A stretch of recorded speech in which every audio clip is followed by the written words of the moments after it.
मित्रों, मैं मनीष एक बार फिर आपका स्वागत करता हूं आपके अपने यूट्यूब चैनल में। और आज हम स्ट्रेटजिक मैनेजमेंट का लेक्चर 4 देखेंगे और इसमें आज हम डिस्कस करने वाले हैं स्ट्रेटजिक डिसीजन मेकिंग। तो आइए वन बाय वन पॉइंट्स को डिस्कस करते हैं। तो देखिए, हम देख लेते हैं कि one of the essential parts of creating and running a small business is creating a mission और vision for the business and a set of goals the company aims to achieve. तो कुल मिला के एक बिजनेस को चलाने के लिए सबसे महत्वपूर्ण बात क्या है कि उसका मिशन और विजन क्रिएट किया जाए और बिजनेस के गोल्स को सेट किया जाए जो कंपनी अचीव करना चाहती है। तो इसके लिए हमें क्या लेने पड़ेंगे? स्ट्रेटेजिक डिसीजन लेने पड़ेंगे, रणनीतिक डिसीजन लेने पड़ेंगे और हमें रणनीति बनानी होगी। तो कैसे रणनीतिक डिसीजन लिए जाएं और कैसे रणनीति बनाई जाए ताकि हमारा विजन और मिशन अचीव हो सके, हमारे बिजनेस के गोल्स अचीव हो सकें, इसे हम कहेंगे स्ट्रेटेजिक डिसीजन मेकिंग। तो हम एक बार छोटी सी डेफिनेशन ले लेते हैं मिशन की और छोटी सी डेफिनेशन ले लेते हैं विजन की। तो मिशन होता है why does the company exist. Company आखिरकार एग्जिस्ट क्यों करती है, उसका अस्तित्व ही क्यों है, मतलब मुख्यतः वो करना क्या चाहती है अपने पूरे बिजनेस पीरियड में, यही उसका मिशन होता है। और विजन क्या होता है? Where we are and where we want to reach और where we want to be. ठीक है, हम कहाँ होना चाहते हैं या हम कहाँ पहुँचना चाहते हैं और हम कहाँ हैं। तो अपनी वर्तमान की स्थिति को, करंट सिचुएशन को एनालाइज करेंगे और हम कहाँ पहुँचना चाहते हैं, हमारे पास क्या वो रिसोर्सेज, वो हमारे पास चीज़ें, हमारे पास वो एसेट्स हैं, वो हमारे पास रिसोर्सेज हैं या नहीं हैं, या हमारे पास वो कैपेबिलिटी, वो टेक्नोलॉजी, वो सारी चीज़ें हैं या नहीं हैं, ताकि हम अपने जो डिज़ायर्ड आउटकम है, डिज़ायर्ड जो हमारा गोल है या विजन है, उसको हम अचीव कर पाएंगे या नहीं कर पाएंगे। तो ये विजन है, हम कहाँ पर हैं और हम कहाँ पहुँचना चाहते हैं, मतलब कंपनी किस स्तर पे है और किस स्तर पर पहुँचना चाहती है, विजन हो गया। और कंपनी एग्जिस्ट ही क्यों करती है, वो मेन उद्देश्य क्या है जिसके लिए कंपनी खोली गई है, वो मिशन कहलाता है। तो आइए हम देख लेते हैं second point. Strategic decision making और strategic planning describes the process of creating a company's mission and objectives and deciding upon the courses of action a company should pursue to achieve those goals. तो कुल मिला के हम सबसे पहली बात, strategic decision making में हम क्या करते हैं कि अपना विजन और मिशन बनाते हैं, उसके ऑब्जेक्टिव सेट करते हैं और हम वो कौन से कोर्सेज ऑफ एक्शन होंगे, वो कौन से एक्शंस होंगे, वो कौन से डिसीजंस होंगे, वो कौन से निर्णय होंगे, या कौन से वो क्रियाकलाप होंगे, या कौन सी वो एक्टिविटीज़ होंगी जिनके थ्रू हम उन गोल्स को अचीव करेंगे। तो वो सारा कुछ किस में डिसाइड होता है? स्ट्रेटेजिक डिसीजन मेकिंग में डिसाइड होता है। कुल मिला के सबसे पहला काम इसमें क्या है कि हमें अपने गोल्स को सेट करना है, मतलब विजन, मिशन, ऑब्जेक्टिव्स, प्लान्स, ये सब बनाने हैं और उनको किस प्रकार से अचीव किया जाएगा, उन एक्शंस को, उन क्रिया विधियों को, उनको हम डिसाइड करेंगे ताकि हम अपना विजन और मिशन को अचीव कर सकें। यही हमारा मेन काम है स्ट्रेटेजिक डिसीजन मेकिंग। तो आइए देखते हैं आगे।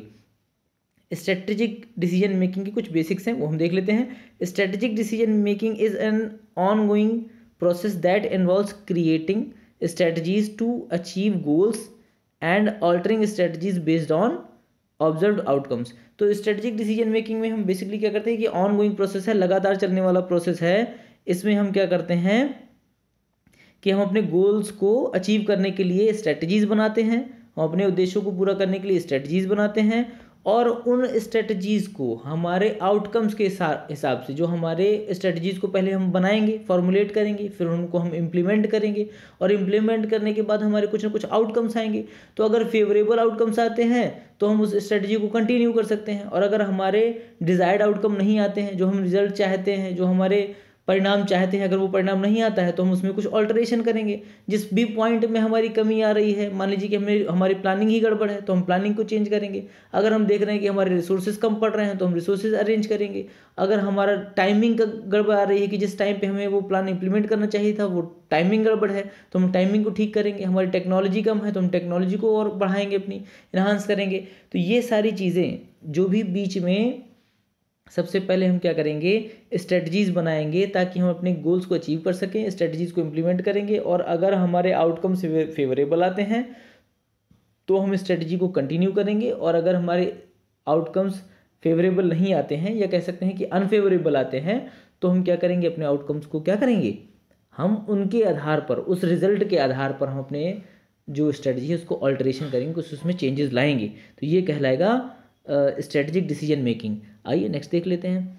तो एग्जाम्पल एक ले लेंगे, बिल्कुल क्लियर हो जाएगा। एग्जाम्पल के तौर पर देखिए, the managers of a pizza restaurant might have the objective of increasing sales and decide to implement a strategy of offering lower prices on certain products during off hours to attract more customers. तो एक मान लीजिए pizza restaurant के कुछ managers हैं जो एक decision लेते हैं कि भाई जब ऑफ आवर्स है, जब मान लीजिए दोपहर का टाइम है, जब लोग कम आते हैं, इवनिंग के टाइम पे तो खूब भीड़ रहती है, पर जो बीच वाला समय होता है, मान लीजिए 12 से 4 का समय है, यहाँ पे पिज़्ज़ा रेस्टोरेंट्स में भीड़ कम होती है।